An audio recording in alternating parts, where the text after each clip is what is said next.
if you were God and you looked down on Earth and you said, how did it get so f***ed up? How can I fix it? You could just show up one day and fix it, but that would freak everybody out.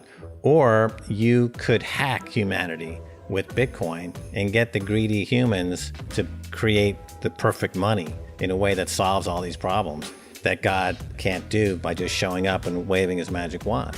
And I think that's going to become clear in 2021. Welcome back to The Breakdown with me, NLW. It's a daily podcast on macro, Bitcoin, and the big picture power shifts remaking our world. The Breakdown is sponsored by Crypto.com and Nexo.io, and produced and distributed by CoinDesk. What's going on, guys? It is Tuesday, December 22nd, and we are back with another edition of the Breakdown's end-of-year extravaganza. 14 amazing brains, 21 minutes each, the story of the year that was in macro, Bitcoin, and beyond. And today we have Max Keiser and Stacy Herbert, two of the best-known, most beloved, and longest-standing advocates and evangelists for Bitcoin. They are content creators through and through, and I've been loving their new-ish Orange Pill podcast. So let's stop yammering and get on over to the interview. All right, Max and Stacy, welcome to the show. Good to have you here. Good to be here, Nathaniel. Yeah, baby. So this is going to be a fun one. End of year show, all about the things that we've learned, the things we've seen, the things we've observed. So let's start with the biggest of big questions. What was the most important economic story of 2020? In a year of big stories, I think essentially it was money printer go brrr. Because it covers quite a lot of stuff. Not only did we see just unprecedented money printing, it is in such a way that it snapped it from the rest of history. And there's no going back from that, I think. But it also changed the mindset of the population itself. And you see it, everybody's asking, well, why not print more? Why do we have to pay taxes? Why do any of this? Yep, I'd agree. That's a huge development for sure. It's unbelievable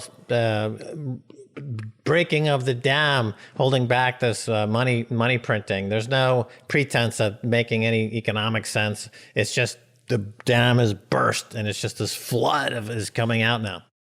I think the point that you just made that is so salient with this too is the notion that its impact wasn't just in terms of whatever the actual economic impact is, but expectations and changes in sort of mindset shift from people, right? The fact that you had, I remember when the sort of the printers started to get revved up in April, May, right? And all of a sudden, FinTwit just looked like Bitcoin Twitter, everyone was it was the same memes, the same ideas, the same question. Normal people asking, why the hell do we pay taxes if this is if this is what we can do? And it was a real sort of, it jumped out of our little corner of the world, it felt like.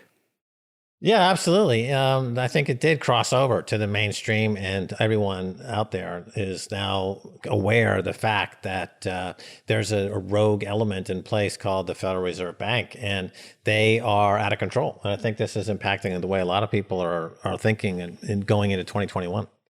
It also helped people understand what had been happening for the previous 20 years, essentially, what it felt like to be a cantillionaire. You know that show, Who Wants to Be a Millionaire? Well, this was like, Who Wants to Be a Cantillionaire? And suddenly, half of America is sitting in lockdown at home, and they're earning more money than they ever have, thanks to the enhanced unemployment benefits, the $1,200 stimulus check. And they're like, this is a pretty nice lifestyle. We don't actually have to do anything for our money. And I don't think once you give them that, once you let them know how it feels to have that privilege, I can't see them wanting to go back to work for a reduced salary, by the way. They're earning more in unemployment than they are having to go out and pretend to work, because our economy doesn't really have to work anymore because of the US dollar, right? So it's like the Chinese and the Europeans who are making everything for us. Right. And to follow up on that, people who took that stimulus check and they bought Bitcoin with it, they're up more than 100%, which of course you can use as collateral to buy more assets that keep going up in value. And that's how cantillionaires make all their quintillions of dollars, is by using all the money printing to buy assets that are increasing in value to use as collateral to buy more assets. So that the average person got a taste of that with all the COVID bailout money that was gifted to them. And anyway, the ones who went into Bitcoin, they understand now how the game works. So how do you go back? You know, they've seen now the man behind the curtain. So in that light, was this sort of UBI trial just the democratization of quintillionaires? And if so, is there any upside to that for just kind of the awakening of regular people? So I think we're entering the 50th birthday of the US dollar, all fiat global standard, in 2021. And I think it is the suddenly part. You know how bankruptcy happens slowly and then suddenly? This is the sudden, Americans themselves, ordinary Americans who aren't quintillionaires, will have a brief moment of feeling like what it was like to be one of the quintillion class of America before it all falls apart, because we're already seeing the likes of this demand for a great reset, a new Bretton Woods. Those are the people outside America that are sending us all these goods and services that they're saying, hey, wait, like their money is just like printed out of thin air, like even more than ours is. So let's perhaps come up with a new system whereby we get actual real wealth, or at least some semblance of it, because America has given up even the pretense. When we first went off the gold standard in 1971, remember, it was supposed to be temporary, and the notion at that time, and then Paul Volcker was saying that the dollar is as good as gold, and he proved it by bringing interest rates up to 20%, near 20%. Well, now we've even given up that pretense. Like, we don't even pretend it's anything but magic internet money. So let's go to kind of a variation on that first question, which is, the first one was, what's the most important economic story? This one is, what is the most important economic story that people didn't pay enough attention to? I would say what's happening in Nigeria. So Nigeria is now 30% hyper-Bitcoinization. They're already far along the track toward using Bitcoin as a unit of account. And so they are leading the world economically because they have the world's hardest money and they're transforming themselves. And I think that's a story that's not gotten enough press. To kind of part and parcel of that would be the countries that are actively involved in mining and hoarding Bitcoin, and that would be Iran, Venezuela, Kazakhstan. So these countries are looking as a way to escaping the US dollar hegemony, and they recognize Bitcoin as a way to do that. And that's gone completely under the radar here in the US, mainstream media. I think twofold. I think, amidst the US elections and the week before, the IMF did come out and say, hey, I think it's time for a new Bretton Woods. I think that's just a remarkable moment. And we'll look back on that as, the beginning of the end, like the open end. This is the dollar won't probably survive its 50th birthday. I also think that the other important story, I think the economy is also a big story, and is a story that has to be told. And I think people don't understand the significance in 2020 of the storytellers of Bitcoin, the Renaissance 2.0 that I call it, the artists of Bitcoin that are able to tell the story in such a brilliant way that is kind of like it's like that vibration that suddenly becomes like ugly to beautiful, like it becomes a perfect symphony. And there's a sort of sense of this harmony that has hit the Bitcoin space in terms of that storytelling community. And I think that leads into the economic story, that the changing mindset of the population in general, like the people sitting at home with their UBI, these memes, the culture, the art of Bitcoin is seeping into their space, and they don't even know it, that it's changing their minds. Yeah, I mean, you see a lot of examples of this in terms of who starts cropping up across a lot of different fields and a lot of different disciplines as a Bitcoiner. We've seen that over and over again this year. Plus, I think you have almost like a more fluent spectrum of evangelists who can speak to a lot of different dimensions of Bitcoin for different audiences without kind of telling competing stories of Bitcoin. It's just where kind of their emphasis, which part is the door that they're trying to allow people to walk in. This episode is brought to you by Crypto.com, the crypto super app that lets you buy, earn, and spend crypto all in one place and earn up to 8.5% per year on your Bitcoin. Download the Crypto.com app now to see the interest rates you could be earning on BTC and more than 20 other coins. Once in the app, you can apply for the Crypto.com Metal Card, which pays you up to 8% cash back instantly on all purchases. Reserve yours in the Crypto.com app today.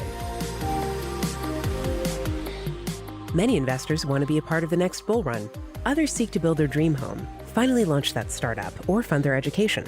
Try Nexo's instant crypto credit lines and borrow against any major cryptocurrency with no minimum or maximum withdrawal amounts, no fees whatsoever, no credit checks, and flexible repayment.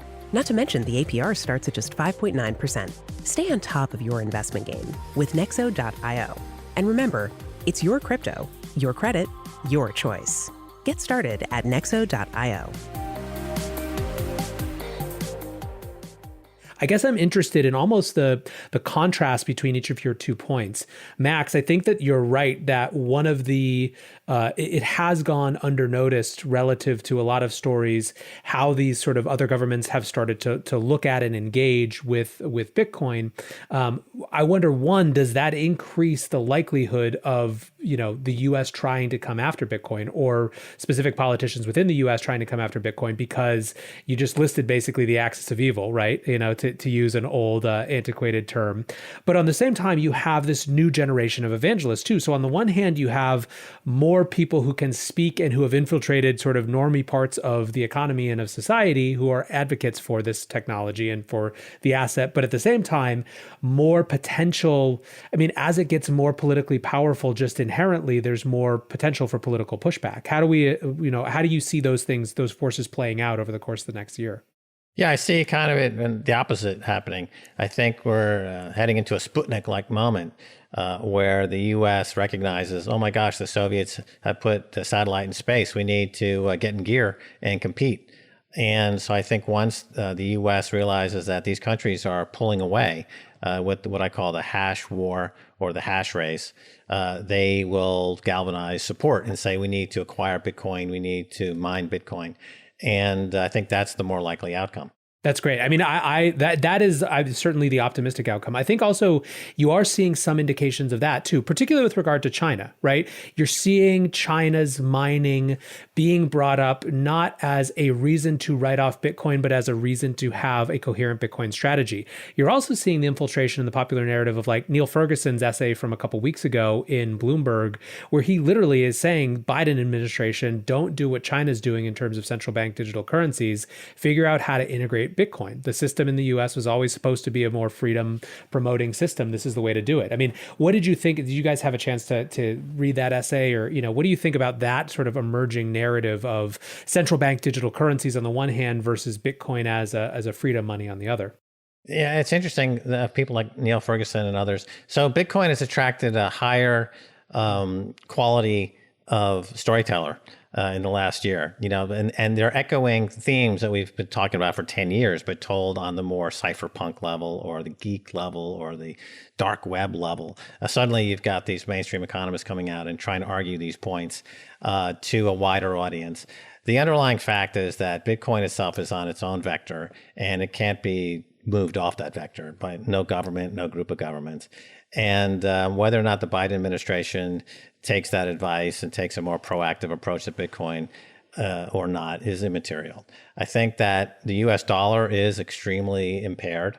And I think 2021, we're going to see a huge markdown in the US dollar. And I think the US economy is also going to be struggling.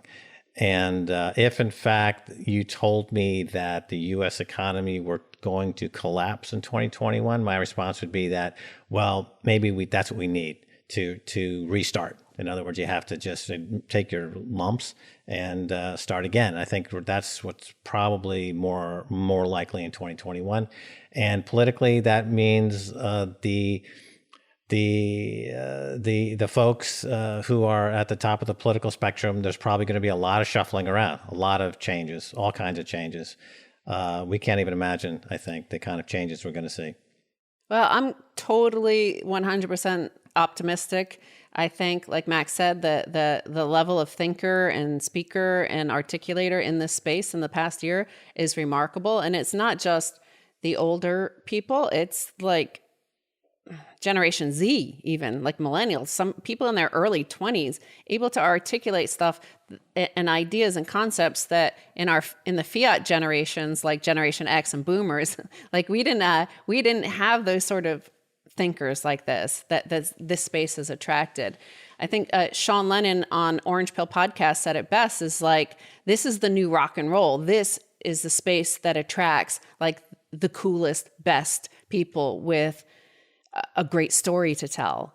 That's why somebody like Paul Tudor Jones, who is a genuine legendary Wall Street investor, a hedge fund manager, that he comes into this space, not like what early Bitcoin, not like the narrative that was around in 2011, 12, 13, 14, like we're going to replace Visa and MasterCard and PayPal. Like he comes in saying, hey, Bitcoin is a store of value that is a bet on the future of humanity, that human ingenuity will save us and rescue us and deliver a better, brighter future.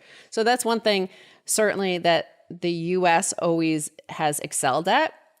We have an ability to, land on the moon because we do have, we are willing to bet, even like no matter how big and evil the state gets, like they have always been willing, especially with Silicon Valley, to risk giving them the capital to take us to the moon, or Elon Musk to like the stuff he's done this year. I mean, this has been a mind-blowing year of a lot of crazy stuff, but like the SpaceX stuff was pretty mind-blowing, right? Like here's like we haven't had this sort of positivity and optimism and just technology taking us, even just like our minds, to a new place. And I think that taking our minds to a new place, the psychology of the human collective is really important. And I think it's a good one right now. Yeah, I mean, I think it's interesting that there's such a perception around Bitcoin of it's a hedge against total chaos. And so there's kind of this idea of Bitcoiners as this dreary, drab lot, but it's a remarkably optimistic group in exactly the way you just mentioned. And I actually loved the Sean Lennon moment. Right when you guys dropped that podcast, most people were really excited, but there were a few tweets that were like, why do we care what Sean Lennon thinks about Bitcoin, right? Which is natural. It replaced Sean Lennon's name with any celebrity or whatever.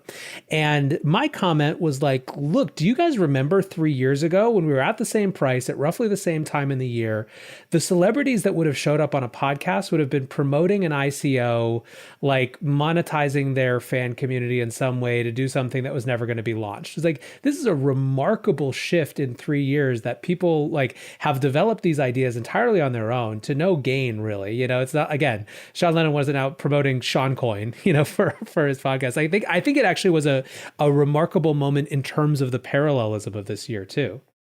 Yeah, but that was also a profound statement. His father is, the number one band in history, according to Rolling Stone. Like they define that era, and that's the era from which, we're passing. Like this is a passing of the baton to a new era. The boomers are dying off. Their dollar is dying off, their fiat scheme. And this is like the new rock and roll, the new place you want to be, the new thing you want to be, the way to the escape hatch from this whatever the oppressive system you were in. Because even back in the rock and roll days, they were rebelling, resisting against a certain like stale cultural like horribleness at that time. And then rock and roll burst onto the scene and changed consciousness. And I think we're seeing the same thing today. The new bleeding edge. Along those lines, one of the things that has also been very notable this year is the introduction of new types of institutional actors into the space. You mentioned Paul Tudor Jones. Obviously, we have Michael Saylor and the whole corporate treasury thing happening. Do you guys worry that force provides a countervailing force? Like, how much do those people have to adopt to the Bitcoin system, this bleeding edge, this new rock and roll, versus how much are they going to try to co-opt it, to force it into their rubric? Well, it reminds me of a project we were involved with 15 years ago called Karma Bank, where we said we're going to monetize dissent by incentivizing hedge funds to short stocks in companies that activists are trying to get to change their behavior. And so it's similarly, the more institutions, the better, because you bring their buying power and you get the number price go up as a result. But their ability to impact the vector that Bitcoin is on is zero. And the widespread benefits that are being enjoyed by everybody increase almost exponentially. Remember, Bitcoin is gold meets a messaging app. When you put those two together, you end up with Bitcoin. And so, again, it's like this Karma Bank monetization of dissent concept that we were working on 15, 16 years ago, but now it's being applied to money, in this case, Bitcoin. So yeah, we want all the institutions out there to get into a buying panic and to feel paranoid that they don't own enough Bitcoin and to feel lesser than. I want Michael Saylor to feel like Bitcoin is the way for him to catch up to Jeff Bezos. And he can personally be worth $300 billion if he buys enough Bitcoin. That's what we want. Because just like the protocol attracts a certain amount of greed that becomes almost alchemistically into altruism, we can turn that institutional money into a much greater good.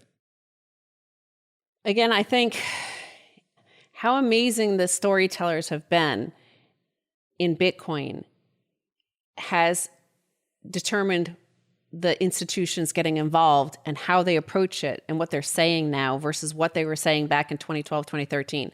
So when you look at Paul Tudor Jones and how he says it's a bet on humanity, or you look at BlackRock, the largest asset management firm in the world, like they're not coming in at it like we used to see the institutions refer to Bitcoin back in 2011, 12, 13, 14 as a threat, as drug dealers and dark web stuff and all this sort of thing. They're coming in, Larry Fink, the CEO of BlackRock, and some could argue, they're as powerful as the government, or perhaps even more in some ways, that they're saying like, well, Bitcoin's interesting and it could replace the dollar on the international stage. And you're like, okay, well, if he's on our side, then it makes it even more difficult. Your concerns earlier about would the US government shut it down is like, well, if our entire financial system and the minds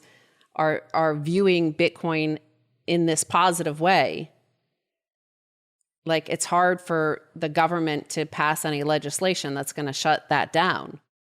I certainly agree. I think the deeper that the corporate and financial sector gets into Bitcoin, the more difficult it becomes for governments. They miss their window to the extent that they wanted to cause material harm to it. The bigger a line of business it gets, for sure.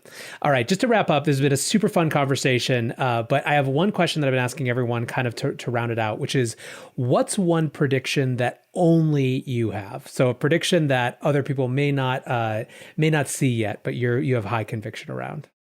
You go first, Max. Well, I have maintained, and I believe in 2021, that we will reach consensus that Bitcoin is self-aware. You can go into that quite deeply, but I mean, that's the bottom line, is that this is a life form that is self-aware. And it's, I've said that it's a way, if you were God and you looked down on Earth and you said, how did it get so f***ed up? How can I fix it? You could just show up one day and fix it, but that would freak everybody out. Or you could hack humanity with Bitcoin and get the greedy humans to create the perfect money in a way that solves all these problems that God can't do by just showing up and waving his magic wand. And I think that's going to become clear in 2021. All right, we're coming back for another show on that next year. Right. I think that most people don't have any memories of the sudden part. So a lot of stuff has been slowly happening, and 2021 is going to be the sudden part. We've had previous times in history of sudden, huge cultural shifts and monetary collapses and chaos or economic chaos or geopolitical stuff.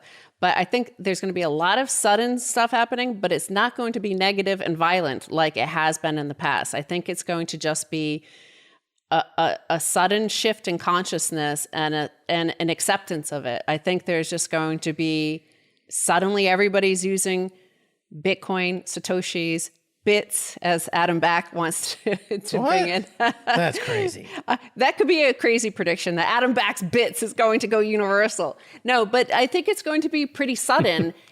That it's going to seem very sudden, but in fact, it's been slowly happening. It's the exact opposite side of the dollar and its decline. How is that different? Because you're saying it's a global, instantaneous, sudden shift in consciousness. True. Okay? I guess that's what I'm saying. You get a awareness of Bitcoin, and that changes people's consciousness because they're looking at it with a whole nother view, and it brings with it a quantum leap in our experience here on Earth as sentient human beings. And that's what's happening in 2021. History is going to remember these next 10 years as like Florence of, the 1500s, of the time of Medici, Leonardo da Vinci, Botticelli, Michelangelo, and Raphael. They're going to remember this period looking back as the same time. Their period of time came right out of the Black Plague, out of Inquisition. So, it was pretty chaotic back then, but they created an amazing society that the ideas and the art lives to this day. And 1,000 years from now, the same thing will happen. People will look back and say, wow, what was it like to be back there in that time? Just like anybody would love to go back into like mid 1500s, early 1500s of Florence. Like who wouldn't want to be there and just hang out with these guys, right? Well, the same thing, people are going to say, wow, that period of time altered history. Well, listen, I love both of your optimisms. I share your optimism. I'm excited to see what the year has to come. So thanks so much for hanging out today. Really, really fun. And we'll talk to you guys soon. That's very Donald Trump, right? Yeah, right on.